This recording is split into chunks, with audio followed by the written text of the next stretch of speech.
Assalamu alaikum. Welcome to a brain conversation. আজকে আমাদের topic হচ্ছে demographic dividend. How can Bangladesh reap the most of its demographic dividend? আমি জ্যোতি রহমান, আমার সাথে আছেন Fahim Masrur, founder and CEO of bdjobs.com, and also he's a member of the task force for economic reprioritization. Faham, welcome to the show. অনলাইনে আমাদের সাথে join করেছেন Canada থেকে Shafiqur Rahman. So Shafiq is one of the brain founders and a political scientist based in Canada. Brain is, of course, Bangladesh Research Analysis and Information Network. Okay, Fahim and Shafiq, welcome to the show. Thank you for inviting.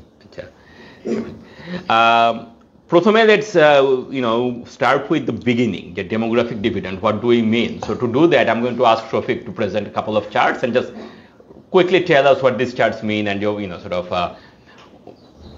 and then we can take it from there. Sure. প্রথমে demographic dividend বোঝার জন্য আমরা দুটো চার্টের একটু আশ্রয় নেই। প্রথম চার্টটা দেখা যায় share of total population in a medium fertility situation scenario, মানে আমাদের ফার্টিলিটি রেটটা যদি মিডিয়াম লেভেলে থাকে, নট টু ক্যাটাস্ট্রফিক অথবা নট টু হাই, তাহলে আগামী মানে আরো 30-40 বছর 50 বছর কি হবে। এখানে দেখা যাচ্ছে যে সবুজ দাগটা হলো চিলড্রেন, 15 বছরের নিচে যারা, লাল দাগটা হলো ওয়ার্কিং এজ পিপল, আর নীল দাগটা হলো যারা এল্ডারলি, যারা বয়স্ক। তো এর মধ্যে দেখা যাচ্ছে যে এই লাল দাগটা যেটা ওয়ার্কিং এজ পপুলেশন, এটা share of in the total population সামনে এখন যেটা আছে আগামীতে বাড়তে বাড়তে 2040 পর্যন্ত এটা শেয়ারটা বাড়বে, বেড়ে তারপর এটা কমা শুরু করবে, কমতে কমতে তারপর কমতে থাকবে আর কি। তো সুতরাং এবং এল্ডারলি যেটা নীল, সেটা এখন পর্যন্ত মোটামুটি 2010-20 সাল পর্যন্ত একটু কম আছে, কারণ বাংলাদেশের লাইফ এক্সপেক্টেন্সি অত হাই না, অনেকেই বয়সকাল পর্যন্ত বেঁচে থাকতে পারে না, কিন্তু তারপরে দেখা যাচ্ছে যে percentage of people in the total population, যারা পার্সেন্টেজ অফ এল্ডারলি, এটা ক্রমাগত বাড়তে থাকবে এবং 30-40 বছর পরে এটা একটা মানে দেশের 1/3 বা আরো বেশি হতে পারে। আর 15 বছরের নিচে শিশু সংখ্যা, এটা অলরেডি কমা শুরু হয়েছে আমাদের দেশে। শিশুর পার্সেন্টেজ টোটাল পপুলেশনের মধ্যে এটা হাইয়েস্ট ছিল 1980 দশকের দিকে। তারপর থেকে দেখা যাচ্ছে যে এই মানে যারা 15 বছরের নিচে শিশুরা বা চিলড্রেনরা, তাদের পার্সেন্টেজ ইন দ্য পপুলেশন কমা শুরু হয়েছে। তো এখানে প্রশ্ন উঠতে পারে, তাহলে শিশুদের পার্সেন্টেজ যদি কমতে থাকে তাহলে ওয়ার্কিং এজ বাড়লো কেমনে? কারণ আমরা এই ডেমোগ্রাফিক ডিভিডেন্ডটা পাচ্ছি 1980 সালে বা তার আগে যে যারা শিশু ছিল, যারা ছোট ছিল, তারা এখন ওয়ার্কিং এজে পপুলেশন জয়েন করেছে, তারাই জয়েন করছে। সুতরাং এই ওয়ার্কিং এজ পপুলেশনটা এখন পর্যন্ত বাড়ছে, আর আগামী কয়েক বছর পর্যন্ত বাড়বে। Why is this important? এটা একটা সিম্পল রেশিও, যে আমরা জানি, সিম্পল ব্যাপার যে আমরা জানি যে কোন একটা দেশে ওয়ার্কিং এজ পিপল সাধারণত কাজ করে, they earn and they save. চিলড্রেনরা তারা কনজিউম করে এবং এল্ডারলিরা তারা পেনশন বা সেভিংস এর উপর ইয়ে করে থাকে। সুতরাং ওয়ার্কিং এজ পিপল এটা একটা বড় important indicator of economy, important, one of the most important. একটা পপুলেশনের মধ্যে ওয়ার্কিং এজ পিপল যত বেশি থাকবে, তাদের কর্মক্ষমতা তত বেশি, অবশ্যই তাদের কাজের স্কোপ করে দিতে হবে। তো বাংলাদেশে দেখা যাচ্ছে যে আমরা 2040 সাল পর্যন্ত একটা ডেমোগ্রাফিক ডিভিডেন্ড পাবো, যে আমাদের জনসংখ্যার মধ্যে ওয়ার্কিং এজ পিপল সংখ্যা বেশি থাকবে। এটা আরেকভাবে দেখা যায় ডিপেন্ডেন্সি রেশিও দিয়ে। ডিপেন্ডেন্সি রেশিওটা দেখায় যে কোন একটা জনসংখ্যার মধ্যে elderly plus working age people divided by elderly plus working age divided by elderly, এই সংখ্যাটার রেশিওটা কত। এটা যত বেশি হবে, dependency ratio, children plus elderly divided by elderly. তো এটা মানে যত সামনে মানে কম হবে তত বেটার, কারণ আমরা যদি এল্ডারলি সংখ্যা বেশি হয় তাহলে তো children plus elderly divided by working age বোধহয় হবে, আমি বোধহয় ভুল লিখেছিলাম ওখানে। Children plus elderly divided by working age. হ্যাঁ, এটা probably there some mistake there, কারণ এটা children plus elderly both of them are not working age. সুতরাং it should be divided by working age হবে আর কি। হ্যাঁ, non working age divided by হ্যাঁ সুতরাং এটা যত কম হয় তত ভালো। তার মানে ডিপেন্ডেন্সি কম হচ্ছে, বিকজ আমরা জানি যে চিলড্রেন এবং elderly they are usually dependent on the working force. এটা 1980 সালের দিকে ডিপেন্ডেন্সি রেশিওটা একটু হাই ছিল, তারপর তো এখন কমা শুরু করছে। মানে আমাদের এখন এটা, আমরা এই গোল্ডেন টাইমটা আছে যখন ডিপেন্ডেন্সি রেশিওটা অনেক কম, কিন্তু 2040 সালের পর থেকে এটা ড্রাস্টিক্যালি বাড়া শুরু করবে। তো এটার সিগনিফিকেন্স এটাই যে আমরা মোটামুটি বলা যায় যে বাংলাদেশের ইকোনমিক টেক অফ শুরু হয়েছে 1980 সাল থেকেই। তো এটার পিছনে অনেক কারণ আছে, কিন্তু demography is a big story behind that. যে আমাদের এখানে ওয়ার্কিং এজ বিপুল পরিমাণে জনসংখ্যা কাজে ঢুকেছে, এবং তাদেরকে আমরা চিপ লেবার বা রেমিটেন্স ওয়ার্কার বা যেভাবে হোক বা কৃষি কাজে বিভিন্নভাবে কাজে লাগাতে পেরেছি, এবং যে কারণে আমাদের ইকোনমিতে অনেক সাকসেস দেখা দিয়েছে গত 30 বছরে। এবং এটা আশা করা যায় আগামী আরো 15 বছর পর্যন্ত অ্যাটলিস্ট চলবে।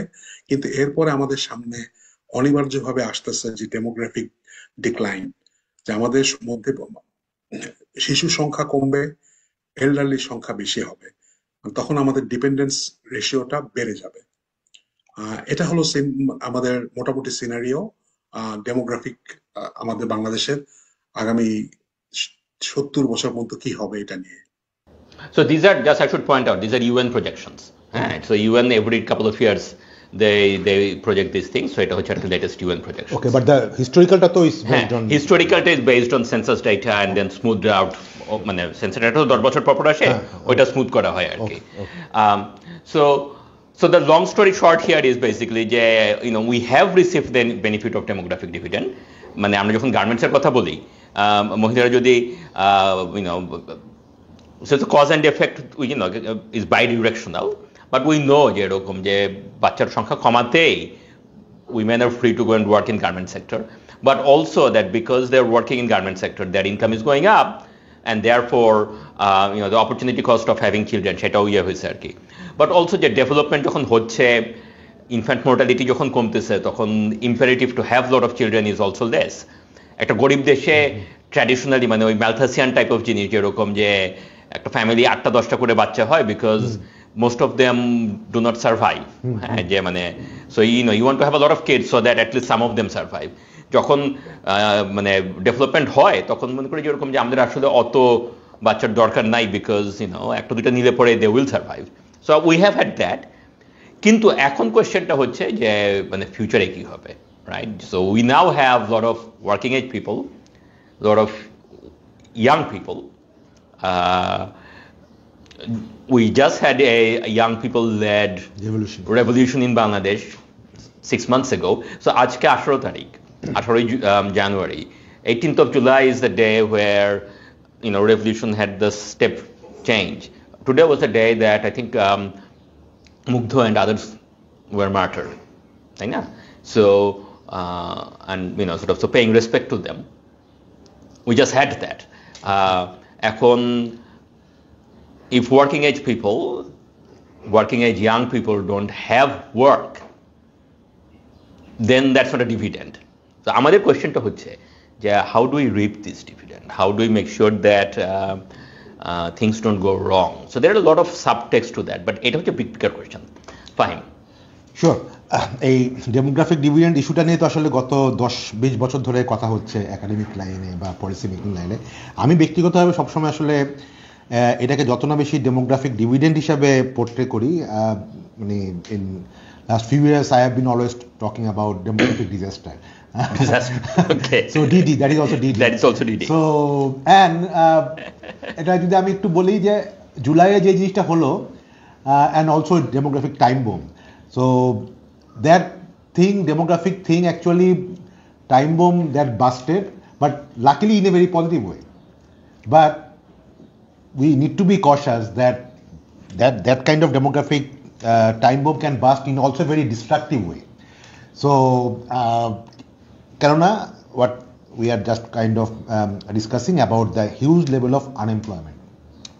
আমরা যেই রিসেন্ট কিছু ডাটা দেখছি, labour force survey, Bangladesh labour force survey এবং আদার BBS and other things, and also ILO data corroborates on that আমাদের আনএমপ্লয়মেন্ট রেশিও বাংলাদেশে still below 4%, but particularly in this segment, say for example like 15 থেকে 30 year age segmenটের মধ্যে unemployment rate is almost 6 times higher than the other segments. Say আমি যদি 40 plus age বলি, so that means যদিও আমাদের overall unemployment scenario ইকোনমিতে অনেকে তো মনে করতে পারে যে অত বেশি সমস্যা না, এবং এটা যখনই আমাদের প্রতি বছর ডেটা আসছে 4%, ইভেন অনেক ডেভেলপ কান্ট্রিতেও 4% unemployment rate is regarded as a very good one.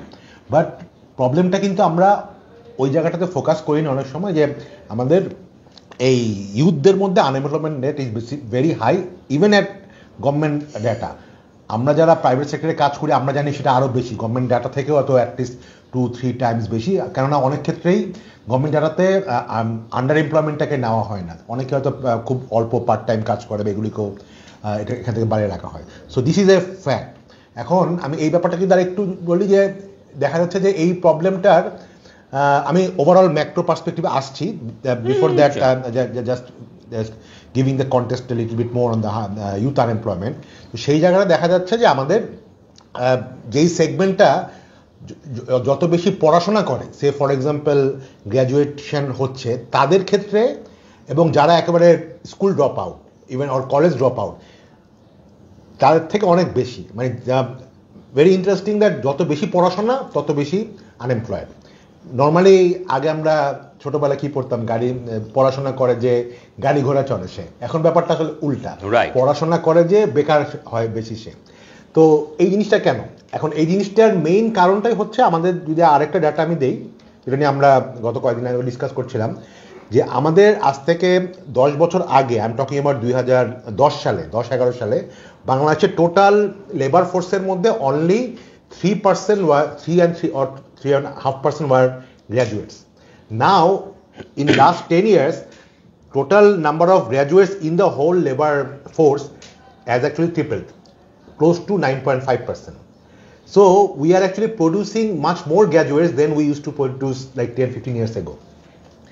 But coming back to the overall economic macro perspective, আমাদের স্ট্রাকচার কি চেঞ্জ হয়েছে। আজ থেকে 20 বছর আগেও আমরা যেরকম একটু এগ্রারিয়ান ম্যানুফ্যাকচারিং লেড ছিলাম, এখনও কিন্তু আমাদের ইকোনমি স্ট্রাকচার ওভাবেই আছে। সার্ভিস সেক্টর বেড়েছে, কিন্তু সার্ভিস সেক্টর কি কোন টাইপের সার্ভিস সেক্টর বেড়েছে, লাইক যেমন আমরা ইন্ডিয়ার ব্যাপারটা জানি, Indian service sector much more এখন আইটি, বিপিও, এই ইন্ডাস্ট্রিগুলো থাকাতে they could actually absorb those huge amount of graduate throughput.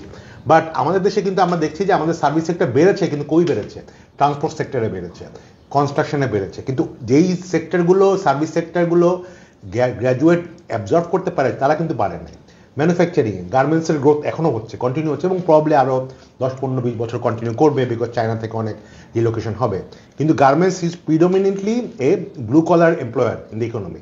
Normally একটা 10,000 লোক যদি একটা গার্মেন্টস ফ্যাক্টরিতে থাকে, তার ম্যাক্সিমাম 5% আসলে বেসিক্যালি গ্র্যাজুয়েট, বাকি 95% কিন্তু তারা আসলে ক্লাস 5 পাস ফেল বা ম্যাট্রিক ফেলদেরকে দিয়েই চালাতে পারে। ইভেন তারা অনেক ক্ষেত্রে বেশি শিক্ষিত লোক নিতে চায় না, কারণ অনেক ক্ষেত্রে দেখা যায় যে তারা 2 দিন পর চাকরি ছেড়ে দেয় বা অন্য মানে অনেক ক্ষেত্রে ডিস্টারবেন্সের সাথে জড়িত থাকে। তো এই জায়গাটাতে আমার কাছে মনে হয় যে আমাদের ইকোনমির যে স্ট্রাকচার এই জিনিসটা চেঞ্জ হয় নাই, কিন্তু আমাদের আবার সাপ্লাই সাইড যদি বলি, পিপল লেবার ফোর্স সাপ্লাই সাইডের মধ্যে সামহাউ চেঞ্জ হয়েছে।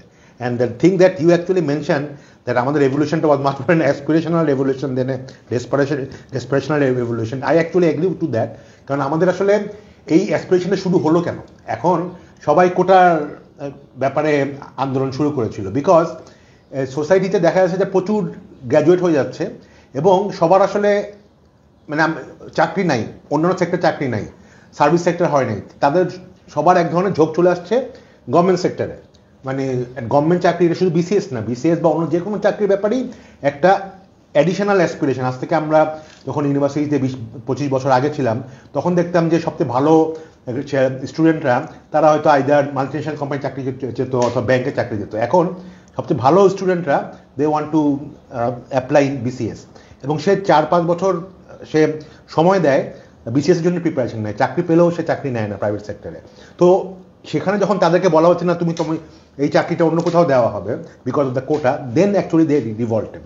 তো এই জায়গাটাতে আসলে আমার কাছে আর সাথে সাথে আরেকটা ব্যাপার আছে যে আমরা জানি যে গত 10-15 বছরে ওভার মানে just because of the democracy issue and other things আমাদের আমলাদের বা আমাদের গভর্নমেন্ট এমপ্লয়ীদের অনেক বেশি সুবিধাও দেওয়া হয়েছে অ্যান্ড এম্পাওয়ার করা হয়েছে। That also created additional kind of incentive for government jobs. তো আমি ওই আলোচনায় যাচ্ছি না, বাট মেইন হচ্ছে যে আমাদের ওভারঅল ইকোনমির যে ডিমান্ডটা আছে, আমাদের লেবার সেগমেন্টের যে ডিমান্ডটা আছে, তার সাথে যে আমাদের লেবারের বা আমাদের এই ইউথদের যে সাপ্লাই সাইডটা আছে, these are not actually matching. অনেক ক্ষেত্রে আমাদের typical narrative for the policy makers is যে আমার স্কিল খারাপ। আমি আসলে মনে করি of course there R skill issues, but শুধু স্কিলের ইস্যু না, এটা অ্যাসপিরেশনাল ইস্যু। আমার ইউথরা they don't want to join a manufacturing sector which is the main sector. They don't want to join agriculture, which is actually the driving thing. Even for the export of manpower, if you see আমাদের গত প্রতি বছর 10-15 লাখ 12 লাখ যে লোক বাইরে যাচ্ছে, এদের বেশিরভাগই আসলে নন graduate. At the same time, in fact, we should actually now prioritize that আমরা আমাদের এই সারপ্লাস যে গ্র্যাজুয়েটটা হচ্ছে, প্রতি বছর 7 লক্ষ গ্র্যাজুয়েট বার হচ্ছে। আমার লেবার মার্কেটে ঢুকছে 21 থেকে 22 লাখ, তার মধ্যে 1/3 হচ্ছে graduate.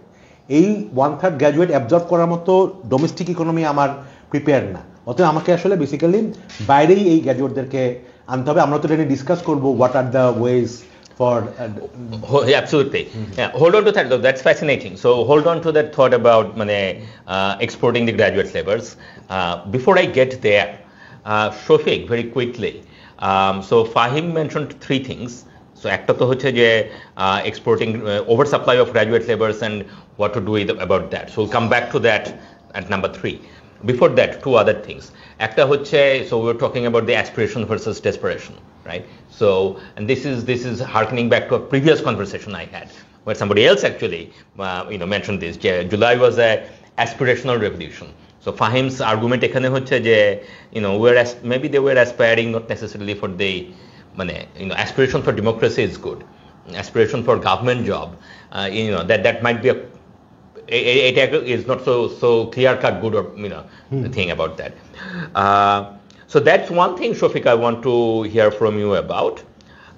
I also want to talk very briefly about the prospects for non-graduate employment in the manufacturing sector. But so we'll come back to that and then graduate export a bit later. But Shofiq, any thoughts on these, the aspiration issue that and these sort of these aspiration for secured government jobs or sort of those kind of things? And because to me that seems like there's a fundamental economic mismatch that probably had not been appreciated very well. হ্যাঁ, এটা তো অবশ্যই, এটা একটা খুব important কথা যে aspiration management. এটা বিভিন্ন কারণে সরকার, গভর্নমেন্ট, সিভিল সোসাইটি সব করে, they make stories about aspiration. এমনকি আমেরিকাতে যেখানে থাকি, যে এখানেও কিন্তু এটা কিন্তু এই জিনিসটা থেকে বলবো যে শুধু বাংলাদেশের ক্ষেত্রে না, এখানেও কিন্তু তারা অ্যাসপিরেশন ম্যানেজমেন্টে অনেক ব্যর্থ হয়। যেমন আমেরিকার একটা খুব এখন ইম্পর্টেন্ট একটা টার্ম হলো যে এলিট ওভার প্রোডাকশন। কথা হলো যে আমেরিকাতে এরকম অনেকে, এমনকি বার্নি স্যান্ডার্স এর মতো লোকরা, তারা খুব সিম্পলিস্টিকই বলে যে কলেজে ভর্তি হলে if you can go to college then your income doubles or something like এরকম স্ট্যাটিস্টিক দেখায়। কিন্তু এখানেও কিন্তু আমেরিকাতে বাংলাদেশের যে স্টোরিটা, এটারই আরেক ভার্সন কিন্তু আমেরিকাতে হচ্ছে। এখানেও যারা প্রচুর পরিমাণে students, they are going to college, এবং আমেরিকাতে যে সুবিধাটা আছে, if you are an American citizen or even permanent, you can get loans, big loans like $1 lakh, $2 lakh, $3 lakh, you can take loans and you can go to college. And they, a lot of students, they don't have the capability, so তারা easy subject নেয়, এমন অনেক subject নেয়, এবং তাদেরকে aspiration এমন দেওয়া হয় যে কলেজ ডিগ্রি পেলেই তুমি ভালো জব পেয়ে যাবে, তোমার লোন সব হয়ে যাবে। কিন্তু তারপরে যখন পাস করার পর দেখে যে না, এরকম কোনো জব নেই, দেন দে আর স্যাডলড উইথ এ হিউজ লোন। এবং this is a problem in USA. বাংলাদেশের এটা আরেক ভার্সন নিয়ে আছে, যে বাংলাদেশে আসলে আমাদের ইকোনমিক পিকচারটা কেমন ছিল, আমাদের আসলে ইকোনমিক স্ট্রেংথ কোথায়, আমাদের ইকোনমিক স্ট্রাকচারটা কোথায়, আমরা কোথায় যেতে পারি, এই জিনিসগুলোকে গভর্নমেন্ট ঠিক মতো কমিউনিকেট করেনি। মানে কিছুটা তাদের এক্সপার্টিস, জ্ঞান, নলেজের অভাব, কিন্তু মোস্টলি এটা হলো যে একটা স্টোরি মেকিং এর জন্য, যে আমরা খুব র্যাপিডলি আগাচ্ছি, will soon catch up with Malaysia, then Singapore, এভাবে করতে হবে, আমাদের কলেজের সংখ্যা বাড়াতে হবে। মানে এভাবে মানুষকে অনেকে স্টোরি করা হয়েছে যে বাংলাদেশ খুব র্যাপিডলি বাড়ছে, যে কোনো একটা কলেজে একটা কোর্স পাশ করলেই তুমি অফিসে ভালো চাকরি পেয়ে যাবে। So this kind of aspiration management was there, that was totally at fault. সুতরাং আমাদের এখন সুযোগ এসেছে যে to make up the realistic story about Bangladesh. এবং এটা কিন্তু একটাই আছে, কারণ বাংলাদেশের ছেলেরা অন্য অনেক দেশের তুলনায় অনেক বেশি প্র্যাগমেটিক। কারণ ওয়েস্ট বেঙ্গলের সাথে অনেকেই তুলনা করে যে বাংলাদেশের মানে ওয়েস্ট বেঙ্গলে ওখানে আরো বেশি তারা education focused, and they are lagging behind Bangladesh, because এত বেশি এডুকেশন দিয়েও তারা কিন্তু জব ক্রিয়েট করতে পারছে না, তাদের অবস্থা আমাদের চেয়ে অনেক খারাপ, বিশেষ করে পার্টিকুলারলি এডুকেটেড পিপলের জন্য। সুতরাং we have to tell people that it's not education, it's about earning a good earning, respectable earning, এবং এই আর্নিংটা তুমি অনেক জায়গা থেকে করতে পারো। তুমি এগ্রিকালচার থেকে করতে পারো, যে intensive agriculture, technology base agriculture, তুমি ওটাতে করতে পারো, তুমি ব্যবসা করতে পারো, তুমি দেশের বাইরে যেতে পারো। মানে দুনিয়াটা ওয়াইড ওপেন। মানে এটা এমন কিছু লিনিয়ার স্টোরি না যে তুমি পিএইচডি করলে তোমার মানে ইনকাম এত হবে, মাস্টার্স করলে এত ইনকাম হবে, ডিগ্রি পাস করলে এত ইনকাম। এটা আমরা সবাই জানি যে this is totally false story. আমরা প্রচুর দেখেছি যে যারা কেবলমাত্র হাই স্কুল থেকে পাস করে দে আর মেকিং এ তাদের পুরো ক্লাসের বাকি সবাইকে, তাদের ব্যাচকে, তাদেরকে পিছিয়ে ফেলে তারা অনেক ভালো করছে। সুতরাং we have to manage the expectation people, যে কত রকম অপরচুনিটি আছে দুনিয়াতে। সুতরাং your goal should be earn A respectable living, দেশের জন্য কন্ট্রিবিউট করবে, নিজের জন্য কন্ট্রিবিউট করবে, লিভ এন হ্যাপি লাইফ। সুতরাং আমাদের we have to manage that. আর এটার জন্য অবশ্যই পুশব্যাক আসবে কিছু, যে কারণ মানে পড়াশোনা করলেই দেশের উন্নতি হবে, এটা তো একটা খুব সিম্পল স্টোরি এবং নাইস স্টোরি। এটাকে কোয়ালিফাইড করতে গেলে there would be like a lot of opposition, but we have to manage expectation। এবং ওটা মেইন কথা হবে যে আমাদের অবস্থা, আমরা কোথায় আছি, আমাদের অপরচুনিটি সামনে কি কি আছে, এগুলো সম্পর্কে ক্লিয়ার পিকচার নিয়ে দেশের মানুষকে ইয়ে করা এবং সেই অনুযায়ী প্ল্যান করা। মানে উই হ্যাভ টু রিয়েলি, আমরা আমাদের একটা মানে, এটা আমি বলতে চাচ্ছি না যে আমরা স্ট্যালিনিস্ট কোটা সিস্টেমে বা ওই ধরনের যাব, but we have to make A cap of, দেশে ইউনিভার্সিটির সংখ্যা এর বেশি হওয়া উচিত না। একটা ক্যাপ থাকবে যে ইচ্ছা মতো পারমিশন দিলেই হবে না, ডাক্তারের প্রোডাকশন এত বেশি, একটা এ ধরনের। এবং we can change that cap every 5 years based on the world scenario, দেশের scenario. But we have to really think about those things, that like এভাবে মানে ইচ্ছা মতো করতে দিলেই হবে না। কারণ আমরা দেখতেছি যে মানুষ বেশি পড়াশোনা করলে একটা ওয়ার্থলেস ডিগ্রি নিয়ে সে বরং আরো বেশি নিজেকে অনুপযুক্ত করে ফেলে আর্নিং এর ক্ষেত্রে। So, listening to both of you, I'm positing a hypothesis, and I'll just very briefly wait for your response before going to the next, continuing the conversation. So the hypothesis is this: is it possible that there is a aspiring, newly emerging middle class variation to this story? So, if we think about it this way, যে 30 বছর আগে থেকে আমাদের development trajectory শুরু হয়েছে, sort of the remittance and garments and all of those things, right? So this is going before Awami League, মানে going back to the 80s এর ওই genuine development phase-টা, 90s এর যে development and so on. So that created a new cohort of people. এখন যারা generation, Gen Z, younger people that had come up, right? And their parents had benefited from that boom. Their parents had not necessarily been university graduates, and therefore they had not necessarily been মানে শিক্ষিত মধ্যবিত্ত ভদ্রলোক, যেটা আর কি মানে culturally. So this is a non-economic story, this is a sociological story, and I'm not a sociologist, and therefore it's a hypothesis. I'm not saying I don't necessarily, মানে আমি যে বলছি I don't necessarily know যে এরকম this is correct or not, I don't necessarily know if it's wrong or not, therefore it's just positing. So there's a new middle class that, these children, or these Gen Z, are the children of that newly enriched people, যাদের parents were not necessarily মানে শিক্ষিত মধ্যবিত্ত ভদ্রলোক and so on, but they very much aspire that their children would join that rank. Okay, so you may have gone to Middle East, I may have worked in the garments, but I want my sons and daughters to get a university degree and get a white-collar job. So, could that be a part of the story? Absolutely, but একটাই জিনিস, there is not enough white collar job. Right.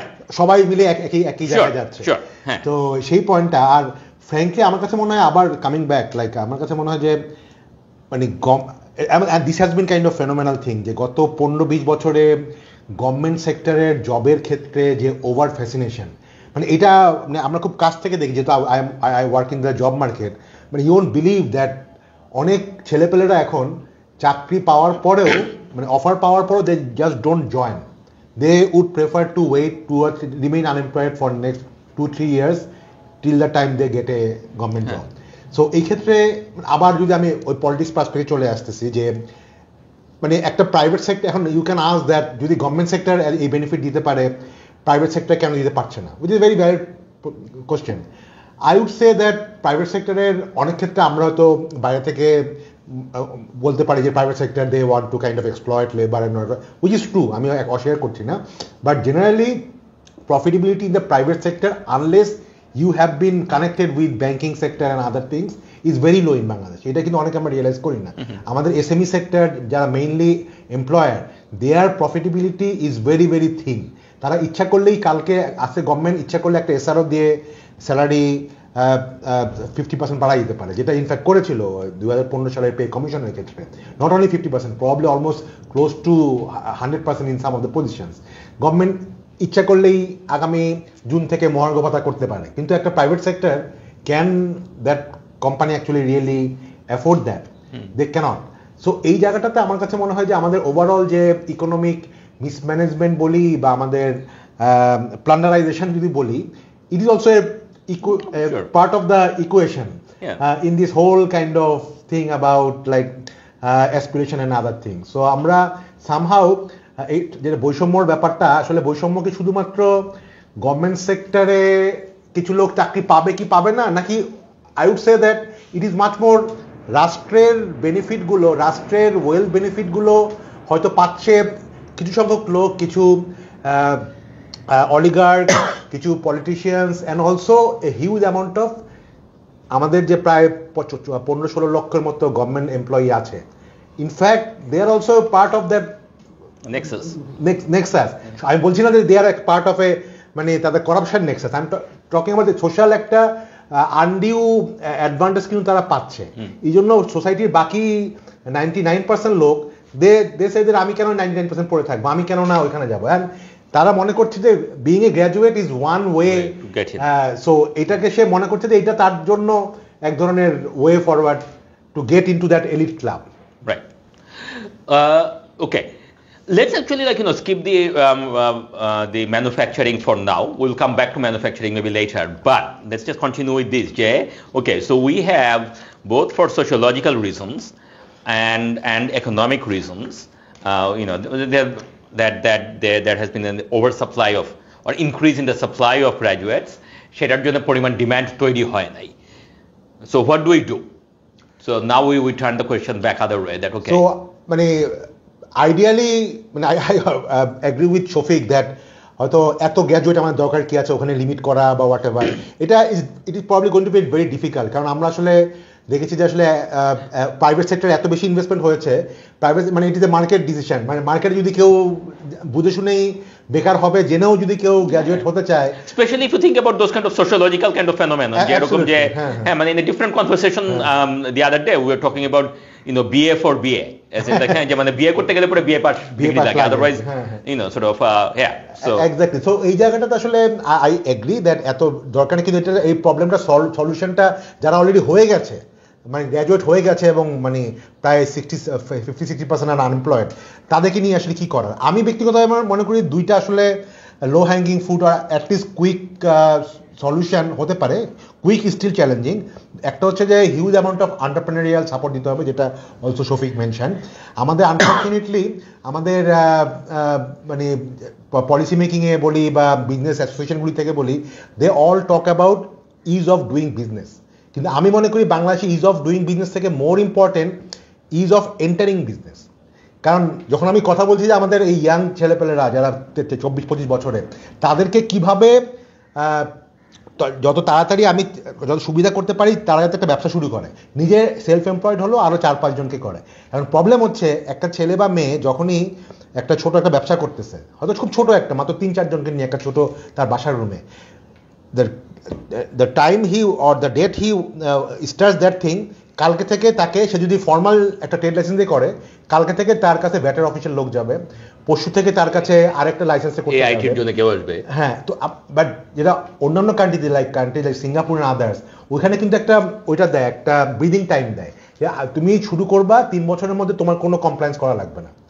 But বাংলাদেশে কিন্তু একটা 500 কোটি টাকার ব্যবসায়ীরও যে লেভেলের VAT and tax return submission এবং আদার কমপ্লায়েন্স, একটা যার 5 লাখ টাকাও না তার ক্ষেত্রেও কিন্তু তাই করতে হবে। সে ফর এক্সাম্পল এইবার যে গত সপ্তাহে যেই সার্কুলারটা দিয়েছে ভ্যাটের ক্ষেত্রে, আগে ছিল যে একটা কোম্পানি যদি একটা ছোট প্রতিষ্ঠান বছরে 50 লক্ষ টাকা তার রেভিনিউ না হয় তাহলে সে একভাবে ট্রিটেড হবে। এখন এটা কিন্তু অলমোস্ট 20 লাখ টাকার হলেই তাকে বড় কোম্পানির মতো ট্রিট করা হচ্ছে। So ultimately government is also or NBI is also giving the signal that তুমি ছোট হও বা বড় হও, everyone will be treated same, but it cannot be। ছোটরা বড়রা দেখে একইভাবে মানে মানে কমপ্লায়েন্স পার্সপেক্টিভ, ট্যাক্স পার্সপেক্টিভে ট্রিট করা সারা ওয়ার্ল্ডে কোথাও হয় না। তো আমার কাছে মনে হয় যে এই জায়গাটাতে যেহেতু আমরা জানি we have a serious problem of youth unemployment, এদেরকে আমাকে এন্টারপ্রেনার করতে হবে এবং যত ধরনের সাপোর্ট দেওয়া দরকার। বাংলাদেশে এখন একটা ট্রেড লাইসেন্স করা ছাড়া এসএমই লোন দিতে পারে না। একটা ব্যাংকে বলাই আছে তোমার ট্রেড লাইসেন্স না থাকলে হবে না। এখন ট্রেড লাইসেন্স কই করবে? আমি যদি একটা ছোট একটা ফেসবুকে একটা ব্যবসা করি, আমার বাসার থেকে আমি ব্যবসা করতেছি, আমি কাপড় বিক্রি করতেছি বা কিছু করতেছি, I can't even have a trade licence officially, because residential এরিয়াতে আমি ট্রেড লাইসেন্স নিতে পারি না। তো তাকে কি করতে হবে? একটা কমার্শিয়াল জায়গায় ভাড়া নিতে হবে, হুইচ দে ক্যানট অ্যাফোর্ড। হ্যাঁ, তো এই টাইপের খুব ছোট ছোট ব্যাপারগুলো আসলে আমরা তাদের লাইফকে ডিফিকাল্ট করতেছি, মানে entering into business entrepreneurship very difficult. আরেকটা হচ্ছে যেটা আমরা তো কথা বলতে পারি, huge amount of people we have to send abroad. Let's just pause just there, Arki. So, Shofiq, any thoughts? I have some thoughts on this. That's why I'm just saying, let's just pause there. Shofiq, any thoughts? Fahim খুব perfectly একদম heart of the ম্যাটারে গেছে যে this is a one very concrete step.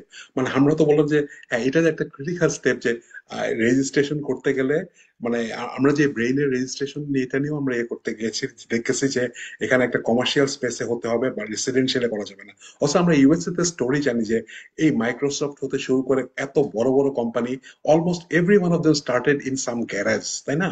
একটা গ্যারাজের মধ্যে start করেছে এইভাবে, এবং গ্যারেজের মধ্যে স্টার্ট করছে মানে তারা গ্যারেজের মধ্যে ট্রেড লাইসেন্স নিয়ে স্টার্ট করে তারা গ্যারেজের মধ্যে থেকেই মানে মাল্টি মিলিয়ন ডলার হয়েছে, তারপরে তারা অফিস ভাড়া করে ইয়েতে গেছে। মানে দিস ইজ টোটালি সিলি একটা ম্যাটার। মানে খামাখা এই জিনিসগুলোকে, যে তুমি এখনকার দিনে আমরা জানি যে বিজনেস করতে গেলে মানুষের একটা কম্পিউটার নিয়ে মানুষ একটা বিজনেস করতে পারে, যে কোনো জায়গায় বেডরুম থেকে বিজনেস করতে পারে। সুতরাং এই যে এই জিনিসগুলো যে he said it perfectly, যে আমরা যদি মানুষদেরকে এন্টারপ্রেনিউর করতে চাই তাহলে ইজ অফ এন্টারপ্রেনিউরশিপ, মানে তুমি স্টার্ট করো, যেখান থেকে পারো স্টার্ট করো। এবং মানে এটা আমাদের মানে খুব ড্রাস্টিক্যালি এটা করতে হবে যে এখানকার গভর্নমেন্ট রেড টেপ, ব্যুরোক্রেসি এখান থেকে যেভাবে পারো এটা কমাতে হবে, বাদ দিতে হবে। এটা মানে এটা very important. So I agree with both of you that it is very important. It's also something that is relatively low hanging fruit. হ্যাঁ, বিকজ এই টাইপের কাজ কমানোর জন্য খুব একটা bureaucratic pushback I don't think is going to come, because মানে ব্যুরোক্রেটের পুশব্যাক করে কোথায়, যেখানে দের ইজ মানে ওদের মানে ওদের টাকা পয়সার ইয়ে হইতেছে আর কি, right? So this kind of thing is actually not মানে ওই টাইপেরই আর কি। মেইন চ্যালেঞ্জটা হচ্ছে no one is actually saying this things, particularly এই কথাগুলি কাদের বলার কথা ছিল, যে business, trade body and other thing, but normally those are actually represented by large ওয়ান্সরা, যেটা আমি একটু আগে বললাম, they are much more concern about is of doing business. They are not concerned about entering business. So আমার কাছে মনে হয় এই জায়গাটাও আসলে আমার কাছে, ইভেন আমাদের ইকোনমিস্টরাও ফ্র্যাঙ্কলি যদি বলি, তাদেরও যেহেতু এঙ্গেজমেন্ট হচ্ছে মাচ মোর বড়দের সাথে, তারা আসলে ওই এই ছোটটা বা আর্লি স্টেজ, সিড স্টেজের কথা আসলে কেউ বলে না। So this is a low hanging fruit. This should be done. We should definitely push for it. I'm just and it's a no regrets job, মানে এটা করা উচিত। মানে এই রেস্ট্রিকশনগুলো রাখার আসলে কোনো স্ট্রং কারণ নাই।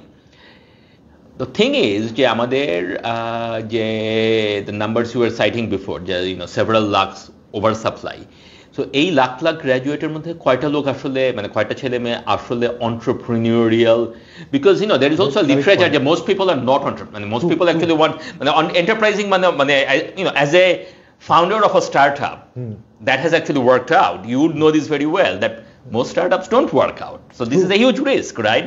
So most people don't want to take risk. Most people think যে আমি একটা 9টা 5টা কাজ করব, steady income আসবে and so on, you know, sort of. So in my professional life I'm a freelancer and therefore I need to then think okay, আমার যদি এই 3টা কন্ট্রাক্টের পরে যদি আমি কন্ট্রাক্ট না পাই, I need to have a cash flow buffer. আমি যখন সরকারি চাকরি করতাম I had a মানে you know 2 সপ্তাহ পরে পরে স্যালারি আসতেছে, don't need to worry, right? So just put it back to you যে মানে how much will this matter to the we should do this, no question, but you know is it going to mean মানে এখানে ব্যাপার অনেক ক্ষেত্রে মনে করি যে যেমন startup, the term you mention, startup is always very high risk thing, but there are lot of kind of other things like যেটাকে আমরা এসএমই বলছি আর কি। There is a difference between startup and SME. Startup is much more a little bit high investment required, high risk also. SME is much low risk.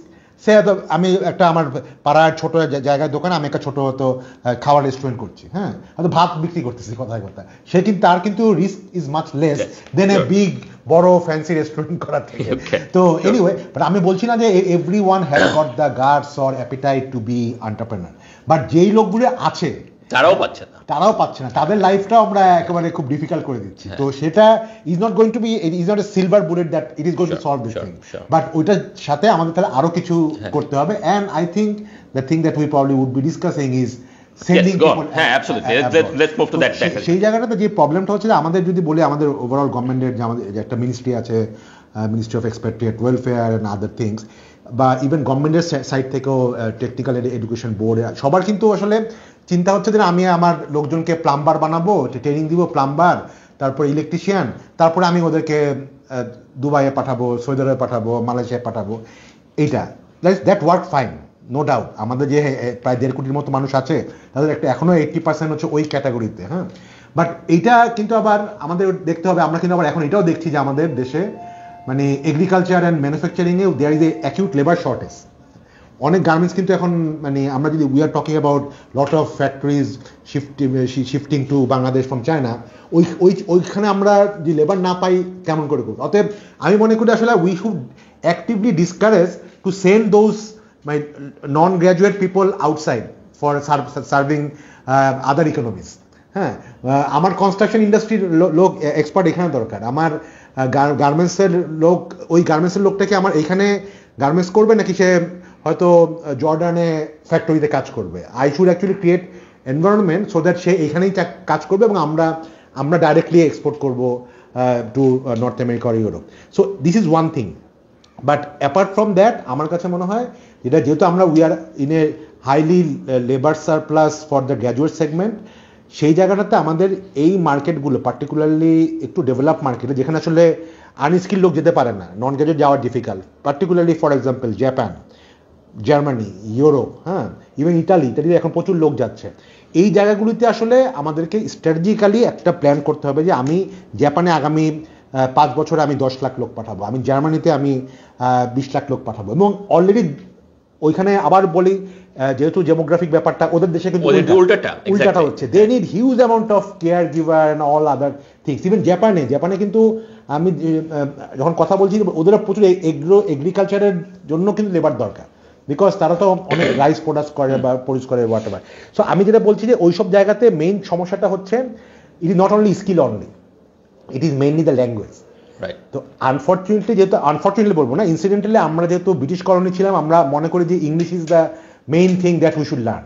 But এখন time আসছে যে নন English third language সেটাকে আমাদের একটু স্ট্র্যাটেজাইজ করতে হবে। আমি মনে করি গভর্নমেন্টের 3 থেকে 4টা ল্যাঙ্গুয়েজ পিক করা উচিত based on the global demand for next 5 to 10 years and make those languages either Japan or German a compulsory thing for lot of the graduate schools. তখন দেখা যাবে যে এটা চুজ করুক, একটা ছেলে জার্মান শিখবে না জাপানিজ শিখবে না ইতালিয়ান শিখবে, let they choose, but at least 1/3 language করতে হবে। I am not talking about I am not saying that English শেখার দরকার নাই, শিখুক, কিন্তু দেখা যাচ্ছে যে আমাদের এই ওভারসিজ পার্সপেক্টিভে যারা একাডেমিক লাইনে পড়াশোনা করতে যাচ্ছে তারা ইংলিশে পারছে, কিন্তু বাকিদের জন্য কিন্তু এই ইংলিশটা কোনো ভ্যালু অ্যাড করছে না। কারণ সে যখন লোকাল কাজ করতেছে ইংলিশে লাগছে না, সে যখন মানে জাপানে যাচ্ছে বা জার্মানিতে যাচ্ছে তার ইংলিশে লাগছে না, তার যেটা লাগতো সেটা করা। এবং এখন সবচেয়ে বড় ব্যাপার হচ্ছে যে ইউ মে সে দ্যাট এত ট্রেনার পাবো কই আমি জাপানিজ ল্যাঙ্গুয়েজ শেখাতে হবে, বাট এখন কিন্তু AI and other tools have actually made it very so simple that if you really want to learn a foreign language, a third language, it is much easier than 10 years before. Even for and also we're not talking about them picking up a language so that they can appreciate the Japanese literature. No, we're absolutely not not. talking It's about kind of that. We're working talking about working language. যে মানে so AI is not going to make you মানে আমি শিখে যে classics পড়তেছি তা তো না, বাট সেটা আমাদের দরকারও নাই, রাইট? Shafiq, any thoughts? না অবশ্যই না, আমার না অ্যাড করার কিছু নেই। Language train up is of course is the most important thing. তবে হ্যাঁ, ইংলিশটারও দরকার আছে, কারণ ইংলিশের ব্যবহারও তো খুব বাড়ছে দিনে দিনে আর কি। তো এখানে আসলে আমাদের মানে করতে হবে যে there's no one story fits all, মানে আমাদের অনেক রকম সেগমেন্ট আছে পিপলদের জন্য, এবং এবং এটার মানে সুতরাং বিভিন্ন মানে অনেক যে অপরচুনিটি আছে এটা প্রথম থেকে মানুষদের কাছে পরিচয় করাতে হবে। তা এখন আমরা প্রথম থেকে যে একটা কথা বলছিলাম যে মানুষের অ্যাসপিরেশন ম্যানেজমেন্ট, এগুলোর তো একটা বড় দিক হলো টেক্সট বুক বা ক্লাস বা এই ধরনের এটা। তা আমাদের হ্যাঁ এই দিক দিয়ে আমরা কতটুকু সফল হবো কিনা জানি না, তবে আমাদের টেক্সট বুক গুলা এবং অন্যান্য গুলা থেকেও আমাদের প্রথম থেকে এমফাসিস করা উচিত যে কত রকম জব অপরচুনিটি, কত রকম ইনকাম অপরচুনিটি আছে। যেমন আমার খেয়াল আছে আমরা যখন ছোটবেলায় বই পড়তাম তখন মানে যেহেতু তখন একটু সমাজতান্ত্রিক পদ্ধতি ছিল, তখন আমাদের বেশ কয়েকটা গল্প ছিল সমবায় পদ্ধতি নিয়ে, মানে মানে খুব সুন্দর কিছু মানে স্টোরি ছিল যে কেমন করে কয়েকজন লোক একসাথে সমবায় করে মানে তারা একটা সমিতি করে, তারপর তারা অল্প অল্প করে জমা করতে করতে খুব র্যাপিডলি সাকসেস হলো, তারপরে বড় একটা কোম্পানি হলো। তা আমরা জানি যে না, আসলে সমবায় অত সহজ জিনিস না, এটা খুব সহজেই মানে প্রিন্সিপাল এজেন্ট প্রবলেম প্লাস অনেক কিছু প্রবলেম আছে। কিন্তু এই যে মানে ওই তখনকার দিনের এথোসটা ছিল এরকম সমাজতান্ত্রিক এথোস, তারপর আসলে এখানে পড়াশোনার এথোস যে এটা করার জন্য। কিন্তু আমাদের এখন টেক্সট বুক গুলোর মধ্যে আমাদেরকে করতে হবে যতটুকু করা সম্ভব আর কি, যে ছোটবেলা থেকে প্রথম থেকেই মানে মানে ছেলে মেয়েদের মধ্যে একটা তো হবে যে কত রকম অপরচুনিটি আছে, যে সবাইকে যে আমরা মানে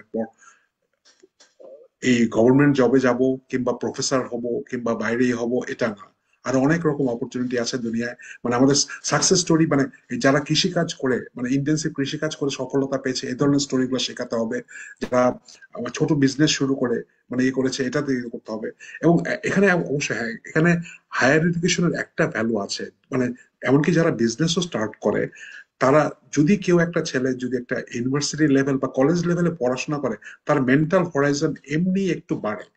মানে এটা একটা ঠিক যে মানে যে কোনো পড়াশোনা তুমি যদি হাই স্কুল ক্লাস 5 পর্যন্ত পড়ো আর যদি ক্লাস 12 পর্যন্ত পড়ো, সেটা কোয়ালিটি যেরকমই হোক না কেন তোমার মেন্টাল হরাইজন একটু বাড়ে।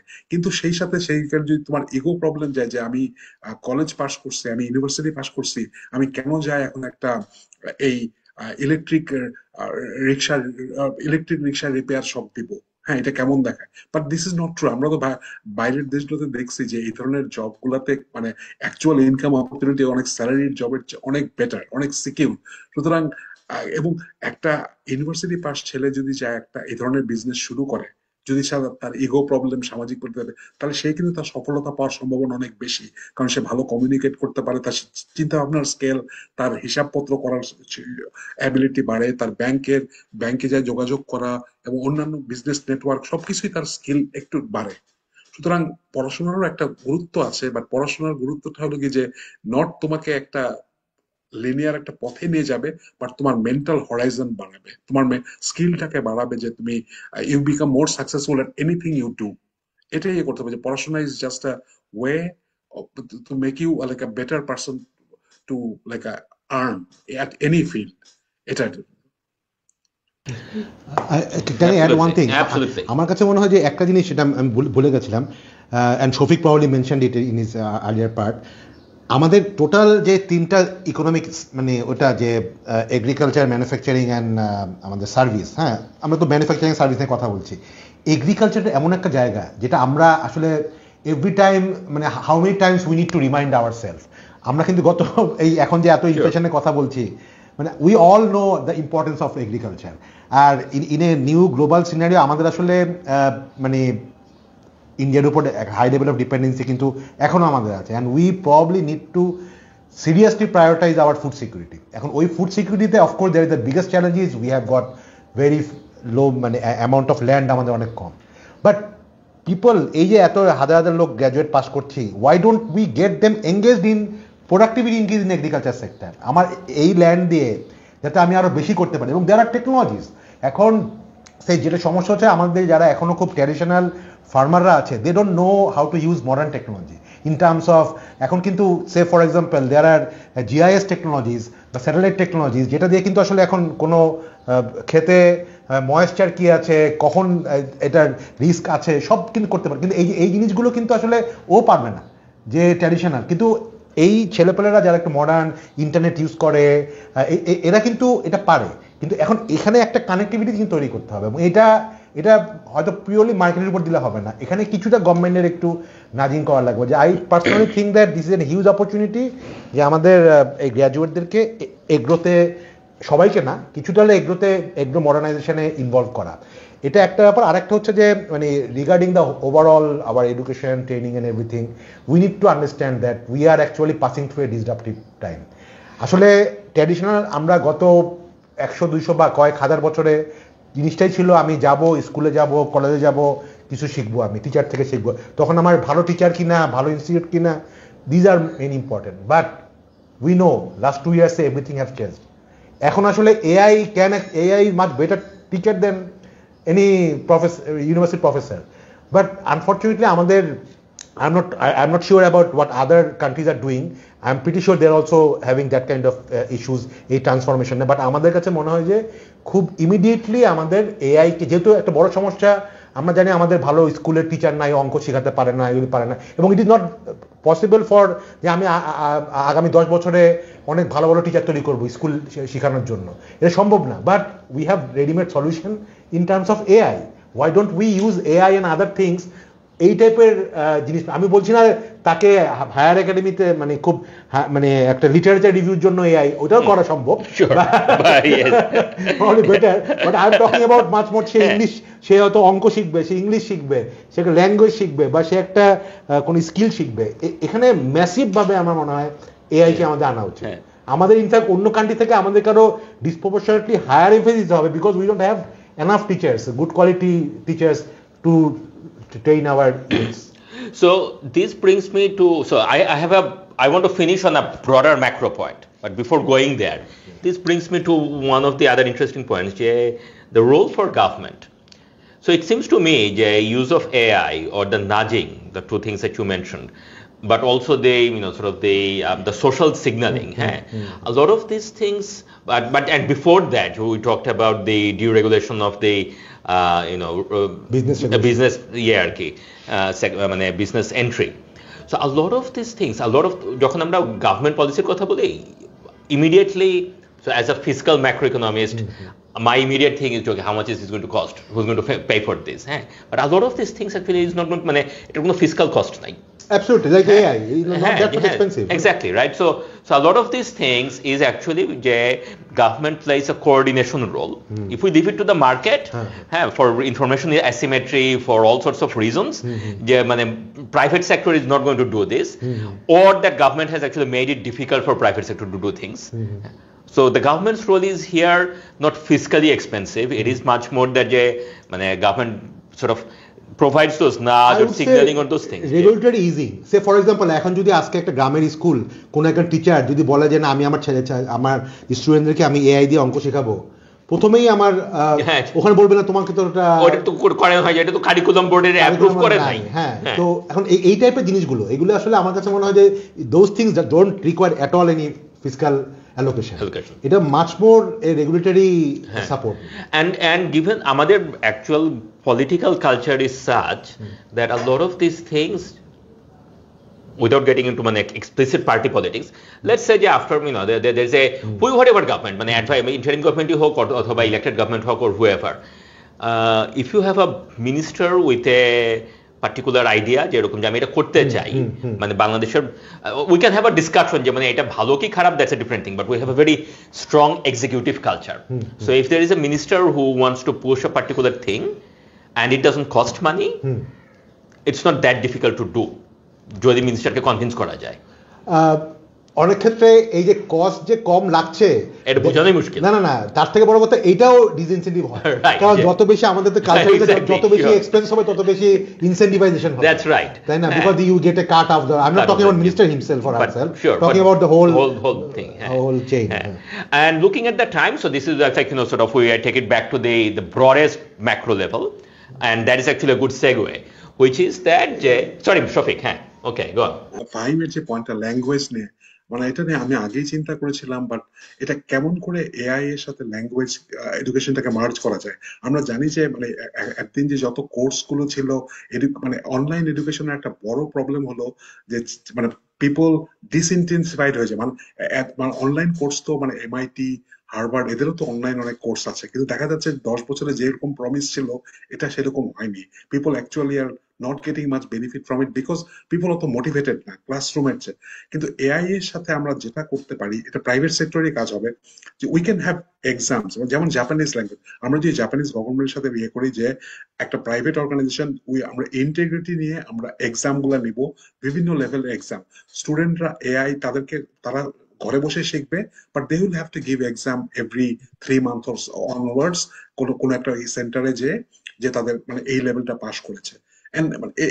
জাস্ট শুধু এক্সামটা মানে একটা ইন্টিগ্রিটি এক্সাম নিয়ে তাহলে দেন দেখে গেট সার্টিফিকেট যে না he has learn the Japanese language, এটা করার জন্য.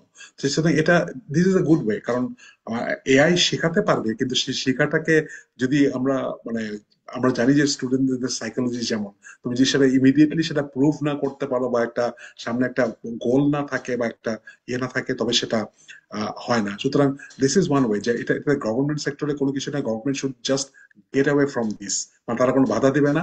Private sector with Japanese companies or other অন্যান্য দেশের মধ্যে তারা মানুষ করে বলবে যে আমরা এভাবে আমরা অ্যাটলিস্ট দেশে প্রত্যেক বছর 1 lakh Japanese language graduate create করতে চাই with the help of AI. আমরা পড়াবো না, বাট আমরা এক্সাম নিব, and we will provide আমরা ইন্টিগ্রিটি. যেমন আমাদের দেশেও তো এখনো SAT TOEFL GMAT GRE centre আছে, তাই না? They have been running with like integrity, কারণ তারা জানে যে এদের এখানে ফাঁকি দেওয়া যায় না, এখানে কেউ যায় মানে তারা এমনি টাকা দিলেও কোনো সার্টিফিকেট তোমাকে দিবে না যে তুমি এটা করছো. সুতরাং if you can maintain that, I think we can মানে কোনো মিনিমাম এক্সপেন্সে we can produce lots of language expert. I agree. Sounds like a recommendation for the work for the task force. We have already given. We already given that. Okay, so we're giving. Okay, all right. We're looking at time. We're running. Sort of basically 5 minutes মতো আছে শেষ করার. So I'm going to posit a big macro picture, and I'll ask for your reactions from both of you. Okay. So before Hasina, for 20 years or so, আমাদের growth driver ছিল 2টা, exports and RMG. RMG exports and remittances, right? And like sort of those things then trickled down and created a moral, relatively speaking, inclusive growth. RMG যেহেতু was sort of female ছিল আর কি, so there was inclusive net trickle down ওই gender dimension created social benefit. But recently কিন্তু RMG তে female participation কমে আসছে. হ্যাঁ, আমি বিফোর হাসিনার কথা বলছি আর কি. সো ওইটা একটা ছিল, আর আরেকটা ছিল হচ্ছে যে এরকম যে রেমিটেন্সটা যেহেতু ডিরেক্টলি গ্রামে গরিব মানুষের কাছে যেত, so that also had a trickle down benefit. With Hasina this change in one of multiple ways. একটা হচ্ছে as you are just saying এরকম যে আরএমজিতে actually there has been some structural changes, so there and that means reversal of some of those inclusiveness of growth. But আরেকটা ছিল যেটা যে a lot of government projects under Hasina were big infrastructure projects, and because of the political economy of that regime, আমার যদি ইলেকশনে না যাইতে হয়, then I don't care about গ্রামের মানুষের vote, then I care about oligarchs, and so I want to have big projects that এখন এই big projects, some of them may have good macro benefits. Padda Bridge probably in the long run maybe, who knows, right? But that wasn't the motivation. Motivation ছিল যেরকম যে sort of infrastructure driven growth আর কি, Hasinomics. in future we cannot go back to that Hasinomics model because we have it creates other macro problems, তাই তো?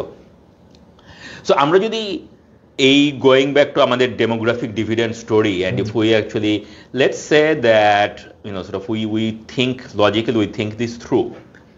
So to me this seems that this could actually reignite a virtuous circle of inclusive growth, in the sense that if we send graduate people to work as caregivers in the global north, painting that story, so they send remittance. That remittance, sort of the family that যেখানে আছে, they use that remittance for domestic consumption, right? But also they invest that for domestic, they invest that for human capital development, skills development, language development, and so on. So it's not that the government has to do a lot of spending. It's basically that আমি যে টাকাটা পাইছি, আমি দেখছি যে আমার বড় ভাই জাপানে গিয়ে, আমার বড় বোন জাপানে গিয়ে এটা করতেছে, আমিও তাইলে পরে আরেকটা কিছু শিখে গেলাম, কাইন্ড অফ থিং। হ্যাঁ, সো অ্যান্ড এই সার্ভিসগুলি কারা প্রোভাইড করবে? সার্ভিসগুলি আমাদের ডোমেস্টিক সার্ভিস সেক্টরই তো প্রোভাইড করতেছে। সো দ্য ডিম্যান্ড সাইড হচ্ছে যে domestic consumption and investment. The supply side হচ্ছে যে ডোমেস্টিক সার্ভিসেস, আমরা যদি আমাদের ইন্ডাস্ট্রি চিন্তা করি আর কি। So again that creates that kind of a virtuous cycle, right? So I want to end on that optimistic note, but I want to actually have some reactions from both of you. What am I missing? Am I missing something here? Or I completely agree. মানে আমাদের আসলে massive স্কেলে লোক পাঠাতে হবে, লোক আমরা পাঠাচ্ছি, বাট লোকের কম্পোজিশন চেঞ্জ করতে হবে। Like I am focusing more on that. আমরা এখন মাছ করে গ্র্যাজুয়েট পাঠাতে হবে দেনে, কারণ আমাদের অলরেডি ম্যানুফ্যাকচারিং গ্রোথ হবে, ওইটার জন্য আমার লেবার দরকার। হ্যাঁ, আচ্ছা, বাট আমার কাছে মনে হচ্ছে যে আমরা এই যেটা আমি লাস্টে বলছিলাম, সামহাও আমাকে ওই হাসিনোমিক্স থেকে একটু হয়তো ইউনুসোমিক্সে যেতে হবে, যে মানে doctor Yunus has started all thing from his village, Jobra village. তো সামহাও এই টোটাল পিকচারে কিন্তু আমি আমাদের মানে রুরাল ইকোনমি রিইগনাইটেশনটা এখনো দেখি নাই। রাইট, সে মানে সারা দেশ থেকে ঢাকা টাউনের লোক যখন চলে আসবে, যখন আসে, একবার বললো কি ঢাকায় আসলে 1 লাখ টাকা লোন পাওয়া যাবে, দল বড় লোক আসছে। দ্যাট মিনস কি ভিলেজে there are not enough economic activity. তো ওই জায়গাটাতে সামহাও আমাকে রিইগনাইট করতেই হবে। এখন ওই রিইগনাইটের একটাই ওয়ে হচ্ছে এগ্রোর মডার্নাইজেশন, হিউজ অ্যামাউন্ট অফ মডার্নাইজেশন। আমাদের অনেকের ক্ষেত্রে আমার কাছে মনে হয় যে এক ধরনের একটা ধারণা আছে যে এগ্রোতে যা হওয়ার হয়ে গেছে। হ্যাঁ, মানে ওকে যা হওয়ার হয়ে গেছে, এখন 3-4টা ফসল ফলায়, এটা করে, but I don't believe in that. আমার কাছে মনে হয় এগ্রোতে despite our land limitation and other things, ওখানে huge amount of skill gap আছে, and skill gap, modernization gap, and huge amount of even AI can be used in agriculture. So like lot of the things, IoT and all other things we should actually bring in, যেহেতু আমাদের resource কম, আমাদের আরো বেশি দরকার দেন resource rich country থেকে। তো ওই জায়গাটাতে আমার কাছে মনে হয় we need to think about. Absolutely. Okay. Shafiq. ঠিক আছে, এখানে হ্যাঁ আমি একটু সংক্ষেপে, আমার আর জ্যোতি দুজনের একটা খুব প্রিয় বিষয় যেটা হলো কেরালা ইকোনমিক্স, এটা নিয়ে একটু বলতে চাই আর কি, যে কেমন করে এটা আমাদের জন্য খুবই রিলেভেন্ট। তা আমরা তো জানি যে ইন্ডিয়ার সাউথ ইন্ডিয়া তো অত্যন্ত ডেভেলপ পার্ট পুরো ইন্ডিয়ার মধ্যে। তা সাউথ ইন্ডিয়ার মধ্যে মানে সেই তামিলনাড়ু, যেটা রাজধানী মাদ্রাজ বা চেন্নাই, তারপরে আছে কর্ণাটকের রাজধানী হলো বেঙ্গালুরু, আর ওদিকে হায়দ্রাবাদ আছে, ওগুলোকে অন্ধ্রপ্রদেশ। এগুলো হলো একদম আইটি হাব। কিন্তু এদের পাশেই আছে, এবং আমরা জানি এটা খুবই ডেভেলপ করেছে এবং মানে দে আর র্যাপিডলি গ্রোয়িং, কিন্তু এদের পাশেই আছে মানে ত্রিবান্দাম, যে স্টেটটা কি নাম, স্টেট কেরালা প্রদেশ। কেরালার ইকোনমিটা একটু অদ্ভুত। কেরালা আমরা জানি যে 30-40 বছর আগে থেকে আমরা জেনেছি কেরালা ইন্ডিয়ার সবচেয়ে শিক্ষিত অংশ, সবচেয়ে মানে, এবং সেখানে কমিউনিস্ট গভর্নমেন্ট ছিল, যাই হোক, মানে সেখানে মানে পড়াশোনার স্ট্যান্ডার্ড খুব ভালো এবং অন্যান্য ইত্যাদি। কিন্তু দেখা যাচ্ছে কেরালা কিন্তু এই আইটি রেভলিউশনে খুব একটা টেক পার্ট করেনি। ত্রিবান্দাম ওখানে কিন্তু তেমন কোনো বড় হাব গড়ে ওঠেনি, তেমন কিছু হয়নি। তাদের মধ্যে যারা ইন্টেলিজেন্ট, তারা কেরালা কিভাবে এত ডেভেলপ করলো? কেরালা থেকে প্রচুর লোক মিডল ইস্টে গিয়েছে, বিভিন্ন পড়ে গেছে, এবং অন্যান্য দেশে, এবং কেরালার নার্সরা, ফিলিপিনিজরা যেটা করে, হেলথ ওয়ার্কার, ওয়ার্ল্ডের best health worker exporter, Kerala থেকেও প্রচুর যায় কিন্তু, মানে কেরালার মেয়েরা নার্স হিসেবে, হেলথ ওয়ার্কার হিসেবে বেশ ফেমাস আর কি। সুতরাং কেরালার প্রচুর পরিমাণে লোক বিদেশে যায় এবং তারা টাকা পাঠায়, এন্ড দে দেশে ব্যাক করে। এই দেশে টাকা পাঠানোর ব্যাক করার একটা, যেটা এফেক্টের একটু আলোচনা করলাম, যে টাকাটা যখন দেশে আসে, মানুষ বাড়ি বানায় এবং মানুষের কনজাম্পশন বাড়ে, এবং কনজাম্পশন থেকে এই যে ফাহিম যেটা বলে এগ্রিকালচারের কথা, আমরা জানি এত কিছুর পরেও কিন্তু আমাদের মানে আমাদের মানে ফুড কনজাম্পশন এবং অন্যান্য প্যাটার্নে আমরা কিন্তু অনেক পিছিয়ে আসি। আমরা আমিষ খাওয়াতে বা মাছের প্রোটিন বা যে কোনো ইয়েতে আমাদের মানে এই আমাদের নিউট্রিশনাল ইনএডুকেসি একটা বিরাট ফ্যাক্টর। আমরা যদি একটু ইয়েতে হয়ে, আমাদের আরো এটা ডিমান্ড অনেক বাড়বে, মানুষ আর একটু ভালো ভালো জিনিস খেতে চাবে। ভালো ভালো জিনিস খাবে কি, এটা তো এই সকল জিনিসের জন্য তার মানে ইম্পোর্ট করার দরকার পড়ে না। সুতরাং এটাতে মানে কি, মানে আমাদের এগ্রিকালচার সেক্টর সামনে একটা গ্রোথ হওয়ার অনেক অপরচুনিটি আছে যদি আমাদের ইকোনমি গ্রো করে, কারণ মানুষ আরো ভালো জিনিস খেতে চাবে, ভ্যারাইটিস খেতে চাবে, বিভিন্ন রকম জিনিস খেতে চাবে। তো সুতরাং ইফ উই ক্যান এই ডোমেস্টিক কনজাম্পশনটাকে সাস্টেন করার জন্য এগ্রিকালচারের ম্যাসিভ এক্সপেনশনের স্কোপ আছে, যে প্রোভাইডেড শিক্ষিত ছেলেরা যদি এসে ইন্টেন্সিভ টেকনোলজিক্যাল বিভিন্ন রকম জিনিস প্রয়োগ করে তারা করতে চায়। সুতরাং that's one of the big, that going to be one of the big absorber of like এই যে এক্সট্রা ডেমোগ্রাফিক ডিভিডেন্ডের কথা আমরা যেটা বলেছি। আমি একটা জাস্ট বলবো যে I completely 100% agree with Shafiq. একটা জিনিস আবার ইউনোসমিক্সে চলে আসি, ওনার কিন্তু একটা খুব একটা স্লোগান ছিল যে পথের বাধা সরিয়ে দাও, that was is kind of signature statement. Unfortunately আমরা কিন্তু 6 মাসে দেখি নাই যে ওই রিফর্ম পার্সপেক্টিভে যে আমাদের ইয়াংদের যে পথের বাধাগুলো আছে তাদেরকে এঙ্গেজড হওয়ার, সেটা কিন্তু এখনো সরানো ওভাবে হয় নাই। আমি আশা করবো যে at least next 1 year while he is here, at least উনি এটাকেও ড্রাইভ করবেন যে কিছু বাধা সরানো, হ্যাঁ, এবং particular targeting the youth entrepreneurs and other kind of people. Absolutely, that's a very good thing, place to end with. পথের বাধা সরিয়ে দাও। Okay, thank you Shafiq, thank you Fahim for joining me today. Until another conversation, সবাইকে ধন্যবাদ।